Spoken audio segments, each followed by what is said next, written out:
Že več stoletij je bila v slovenskem, zlasti v osrednjem slovenskem prostoru navzoča ideja, da bi ustanovili lastno univerzo.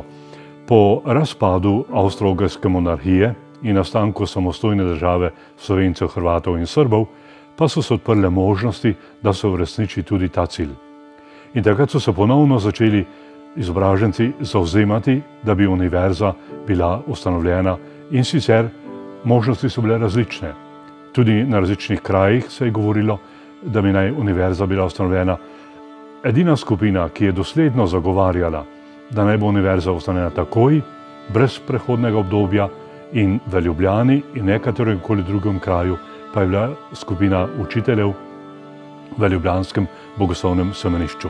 Naklonjeno bilo tudi politično vodstvo, predvsem dr. Anton Korošec, ki je takrat imel že pomembne položaje v Beogradu, je to idejo zelo podprl.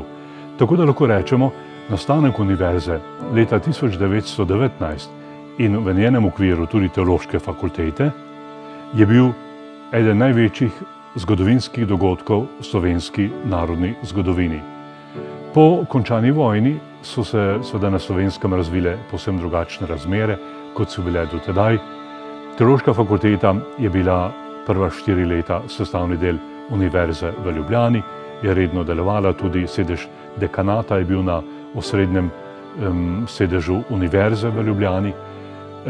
Leta 1949 je bila fakulteta, kot nekatere druge fakultete, izključena iz univerze v Ljubljani.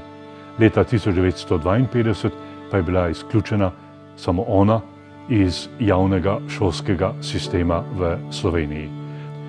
Fakulteta je tako preživela 4 desetletja kot samostojna cerkvena ustanova in lahko rečemo, v določeni meri je nadaljevala izročilo zasebnega šolstva na Slovenskem, kajti drugih zasebnih šol, razen 2 srednjih verskih šol, drugih zasebnih šol na Slovenskem v tem obdobju ni bilo.